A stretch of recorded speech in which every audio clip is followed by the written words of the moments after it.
Hello and welcome to today's video. Today I'm reviewing another pen from Jinhao. I've reviewed a number of Jinhaos recently because I've been doing some really interesting things, and this pen is no exception. It is this. This is the 9016 from the Jinhao Dadao range. Now, this pen may look familiar, and that is probably because it is the little brother of their very popular 9019 fountain pen, which is kind of modelled off an Amiki pen in a lot of ways. But in terms of size, think Mont Blanc 149 versus 146, that kind of relationship, but at a much more affordable price point. So I'm going to talk about the parts and features of this pen. I'll do a writing sample, talk about some pros and cons. So it is a plastic pen. I'm not going to say it's resin or anything like that. It is plastic, but it's nice. It's got a nice sort of feel to it and a nice build quality. So it's got a plain round domed end. The cap swells. The clip is cut in there and it is quite stiff, but that little, bulbous end on it there does actually make it quite usable. And it says Jinhao there on the clip. And it is all gold colored, of course. You then get this gold cap band that says Jinhao Dadao number 9016. Then the little step down onto the barrel. The barrel continues along and slowly tapers to another round end with a little injection molded, marks in it there. The cap screws off in about 2 2/3 turns, reveals smooth threads and very minimal step down. A nice sort of chunky grip section with a tiny little matte plastic flare on the end, and then a Jinhao number 6 nib. Now, its big brother, the 9019, has a number 8 size nib. That is the nib size comparison there. But the number 6 size nib is a very pleasant, very popular nib, and is easily swapped out with nibs from other brands as well. So you unscrew the barrel of the pen there, and with some metal threads and an O-ring at the end to keep it nice and secure down on there. And then it reveals this oversized, large capacity threaded converter. Now, I'm not going to take it out. It's filled with ink, obviously. But the change between this model and the 9019, and I will be doing a short comparison video of those two next to each other in a little bit. But the 9019 had a metal end on here, and this has got a plastic one, which would obviously make it cheaper to produce and things like that as well. And these are very, very affordable pens. But the ink capacity of this is quite good. I think it's around the 1.2 milliliter range, which is very, very handy. It's a nice amount of ink, much better than a standard converter. And that's the general parts and features of this pen. Now, I've said it's an affordable pen and it's available on websites like eBay and AliExpress and those kinds of sites. Now, you can get this pen for around the 10 to 12 Australian dollar mark, including postage. So it's a super affordable, reasonably priced pen, and you get a decent pen for it. Yes, it is a plastic pen. It's a cartridge converter, steel nib, all that kind of stuff. But it's a really reasonable pen for that price, and it writes quite nice. So we'll do some size comparisons, then I'll do the writing sample.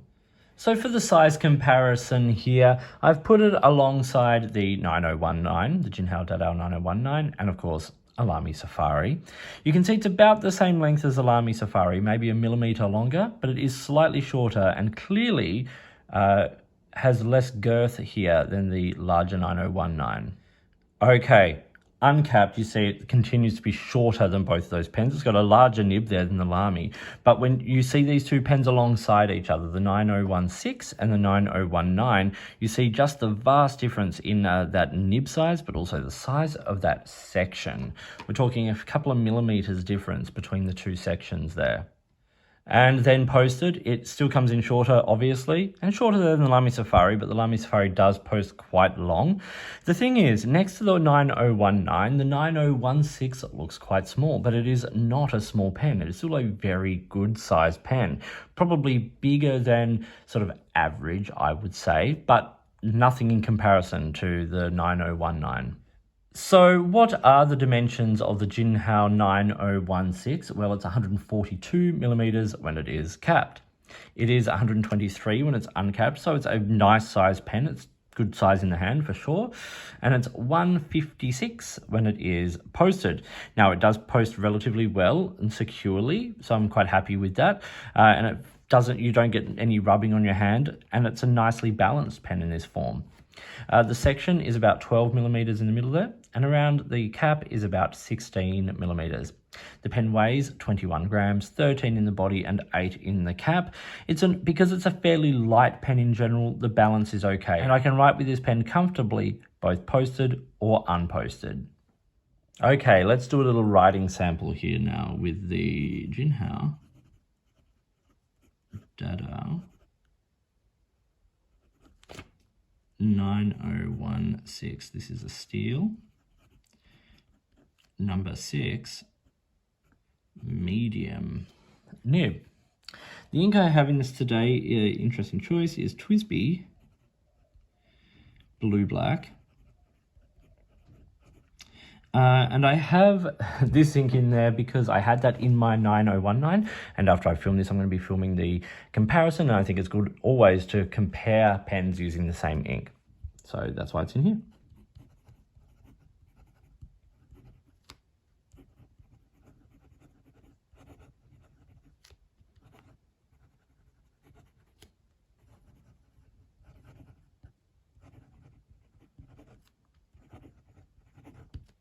Okay, this pen writes consistently.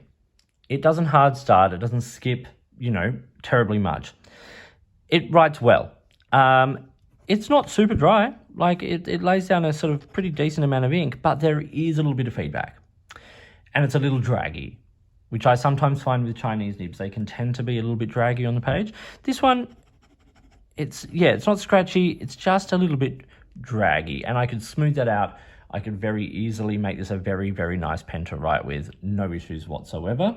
But, also given the fact that it's a Jinhao number 6 size nib, and the number 6 is a fairly compatible nib size, I could use a Yovo or a Bock or something like that. I could pick up a nib from Goulet pens or something like that and pop it in here if I wanted something different.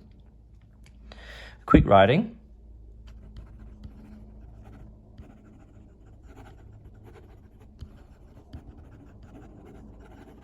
No worries at all. I haven't found any issues with ink starvation or anything like that with this pen. Long writing sessions have been no issue. It's very comfortable. It's a nice, easy pen to write with. Reverse writing.